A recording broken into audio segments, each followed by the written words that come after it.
और वो बाबा भी है। क्या कहा? मैं बाबा नहीं हूं, वो बाबा भी है। ऐसे क्यों? जो बोलने वाली आत्मा ऐसे क्यों कहती है वो बाबा भी है? ब्रह्मा बाबा की तो अकल नहीं चलेगी हम। तो शिव ने बोला वो बाबा भी है।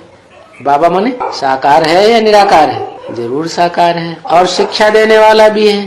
शिक्षा देने वाला एक होता है ज्ञान सुनाना, और एक होता है ज्ञान सुनते नहीं है, ध्यान नहीं देते हैं, तो फिर शिक्षा दी जाती है। क्या? शिक्षा का कनेक्शन कंट्रोलिंग से है, शासन से है। टीचर मारपीट के भी, डरा धमका के भी पढ़ाई तो पढ़ाता है। और फिर गुरु सदगुरु भी है, वो तो बहुत सख्त पार्ट है। हिंदी में कहते हैं सत्य बाबा, सत गुरु, सत टीचर कहा जाता है ना। सत श्री अकाल। और अंग्रेजी में उनको सुप्रीम कहा जाता है। क्या? उनकी सुपरमेसी चलती है। फिर क्या कोई अपनी चलाना चाहे तो उसकी नहीं चलेगी। गवर्नमेंट के बड़े बड़े आला अधिकारी अपनी चलाना चाहे तो नहीं चलेगी। अच्छा, नहीं चलेगी। अरे नॉन अवेलेबल वारंट निकाल दे तो क्या होगा? हा? क्या होगा? नहीं चलेगी। अरे सबसे बड़ी बड़ी उनके पास सीआईडी है, ढूंढ के निकाल लेंगे। है? हाँ, क्योंकि निराकारी स्टेज जिसकी बनती है तो उन निराकारी बच्चों को कोई भी साकारी पकड़ में नहीं ला सकता। साकारी अधीन बनाते हैं, निराकार अधीन कभी नहीं बनता। तो वो सत्य बाबा, सत्य टीचर, सदगुरु कहा जाता है। कब कहा जाता है? साकार में पार्ट बजाता है तब कहा जाता है, या उसमें जो निराकारी आत्मा है उसके लिए कहा जाता है? साकार में निराकारी आत्मा न हो तो वो कोई काम नहीं कर सकता। तो सुप्रीम बाबा है, सुप्रीम टीचर है, सुप्रीम गुरु है। तो ये तो बच्चे समझते हैं कि वो ही हमारा बाप है, टीचर है, सदगुरु है, कि सिवाय निराकार एक बाप के और कोई भी ऐसे बाबा और टीचर और एक गुरु नहीं हो सकते। मतलब वो निराकार जिसमें प्रवेश करता है तो संग के रंग से वो भी निराकार बन जाता है। और जब सदाकाल की निराकारी निरंतर स्टेज बन जाती है तो वही फिर सुप्रीम टीचर है, सुप्रीम बाप, सुप्रीम टीचर है और सुप्रीम सदगुरु कहा जाता है। देहधारी तो कोई हो ही नहीं सकते हैं। देहधारी किन्हें कहा जाता है? जिनकी देह में बुद्धि धरी रहे तो देहधारी, और देह से बुद्धि परे हो जाए तो निराकारी। तो जो शिवलिंग यादगार है वो किस रूप की यादगार है? देहधारी है या निराकारी है? लिंग बड़ा है या छोटा है? लिंग तो बड़ा है, तो साकारी है या निराकारी? क्या है? बड़ा है तो साकारी होगा ना।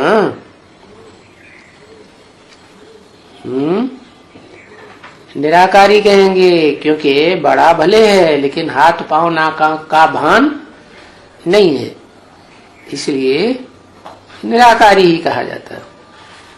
देहधारी नहीं कह सकते। लिंग भी निराकारी स्टेज, और उसमें जो बिंदु है आत्मा वो तो निराकार होती ही है, क्योंकि बेहद का बाप तो वो तो देह लेते ही नहीं है, उनकी तो बात ही नहीं। वो प्रवेश भी करते हैं तो भी देह का ममत्व, देह का आसक्ति उनमें नहीं होती है। किसमें? सुप्रीम सोल शिव बाप में, दूसरे के जन्म में, दूसरे के मिसल जैसी आत्माएं प्रवेश करती हैं दूसरे शरीर में, ऐसे ही शिव बाप भी दूसरे का जन्म होता है तब उसमें प्रवेश करते हैं। अपने शरीर को तो छोड़ दिया, है ही नहीं, शरीर छोड़ने की तो बात ही नहीं। तो ये जानते हैं कि बाप खुद आकर कहते हैं कि मैं इन वानप्रस्थी के शरीर में, इन क्यों कहा है? इन इसलिए कहा कि जो भी ब्रह्मा नामधारी हैं वो सब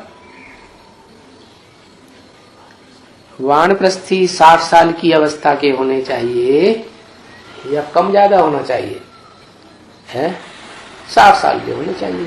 तो यज्ञ के आदि में भी उनकी एज क्या होगी? जरूर 60 साल होगी। तो वानप्रस्थी शरीर में इनमें प्रवेश करता हूं। हाँ, कोई मैं मुकर्रर रूप से पार्ट बजाता हूं और कोई होते हैं टेम्परेरी शरीर। बाकी 60 साल की अवस्था में ही प्रवेश करता हूं। बहुत जन्म के अंत के जन्म के भी अंत में प्रवेश करता हूं। बहुत जन्म कितने है? 84 जन्म। तो 84 जन्म का अंत क्या हुआ? 60 साल। और फिर 60 साल के अंत के भी अंत में, इसका मतलब हुआ 100 साल पूरे होने चाहिए। क्या? जब पूरे 100 साल होते हैं तो संसार में, सारे संसार में वो प्रत्यक्षता सुप्रीम सोल बाप की हो जाती है। इसीलिए तो बोला फादर है तो फादर जरूर मिलना चाहिए।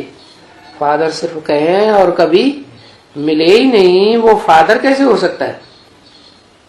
तो अंत के भी अंत के जन्म में बात तो क्लियर हो गई। तो हो गया वानप्रस्थी, क्योंकि वानप्रस्थ की अवस्था के बाद ही तो गुरु किया जाता है। 60 साल का नहीं हुआ तो सुप्रीम सोल आकर के सदगुरु कैसे बनेगा? कब बनता है? जब 60 साल हो तब वानप्रस्थी सदगुरु बनाए।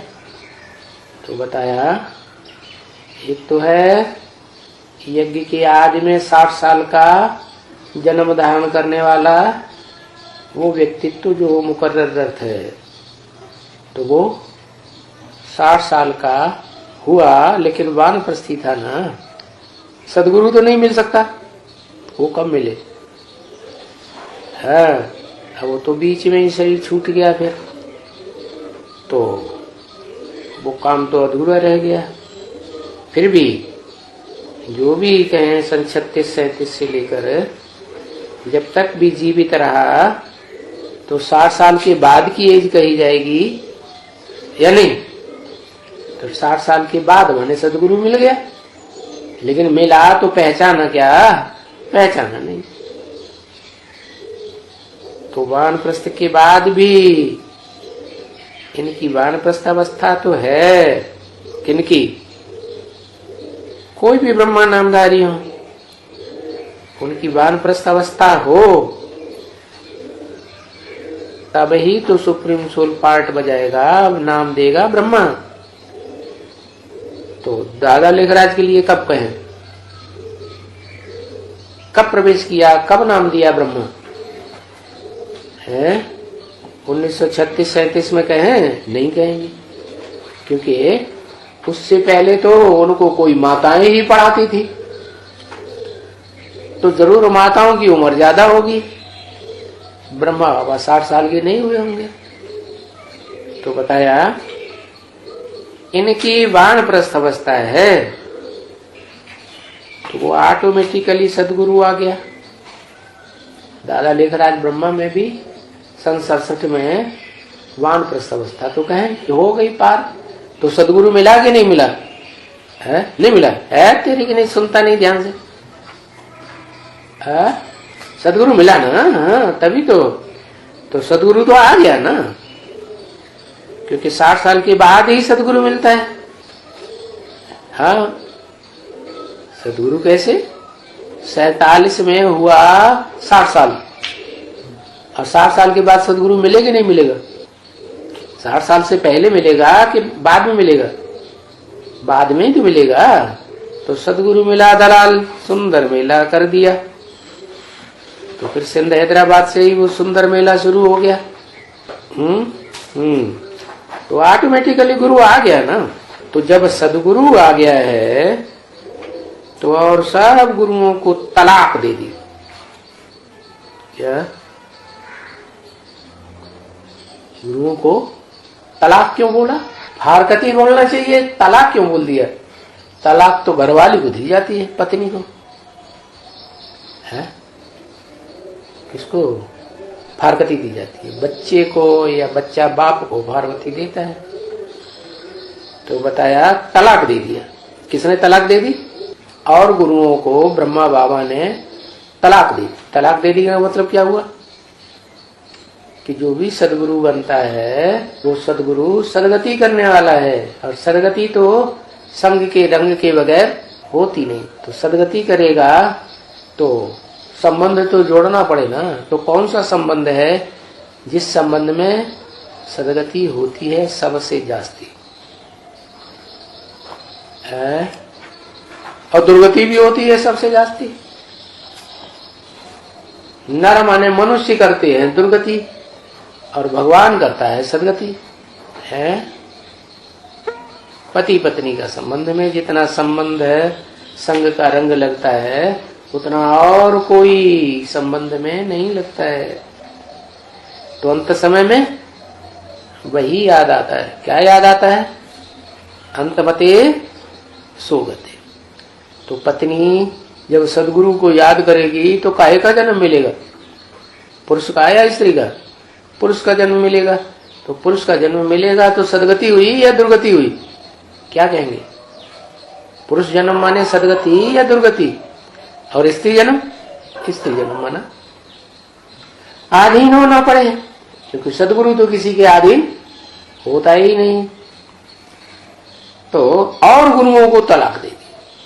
क्या जान लिया कि ये तो हमारे पति परमेश्वर बनने काबिल है ही नहीं, छुट्टी दे दी, चलो जाओ घूमो फिरो और लोगों को बुद्धू बनाओ। अब हम बुद्धू बनने वाले नहीं, सबको छुट्टी दे दी। क्या?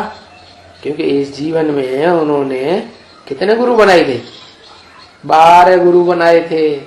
तो एक एक करके जो भी जिंदा रहे होंगे सबसे उन्होंने ट्राई किया अपने साक्षात्कारों का क्लैरिफिकेशन लेने। कोई ने साक्षात्कार नहीं दिया, वो क्लैरिफिकेशन नहीं दिया, संतुष्ट नहीं कर पाया, तो सबको तलाक दे दी, छुट्टी दे दी।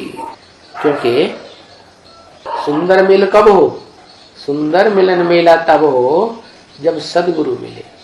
तो पत्नी जो है वो अपने पति को ही सदगुरु मानती है, यही हमारी सदगति करेगा। क्या? अभी तो हम अधीन हैं। पैदा हुई बच्चे के रूप में तो माँ बाप के अधीन है, बड़ी होती है तो भी अधीन, शादी होती है तो भी अधीन। तो अधीन को क्या कहें? सदगति। क्यों? अधीन सदगति नहीं हो सकती। जो प्रिंस बनते हैं उनकी दुर्गति कहें? प्रिंस बनते हैं लेकिन अथॉरिटी तो नहीं, सत्ता तो नहीं उनके हाथ में। सत्ता तो फिर भी माँ बाप की चलती है ना, तो अधीन हुए ना। इसलिए तुलसीदास ने तो पहले ही बता दिया, पराधीन सपने सुख नाई। क्या? जो पराधीन होता है उसको स्वप्न में भी सुख नहीं हो सकता। कर देखा विचार देखो मन माई, अपने मन में अच्छी तरह से विचार करके देखो। जो पराधीन होता है उसको स्वप्न में भी सुख नहीं हो सकता। क्या? क्यों? ऐसी क्या बात?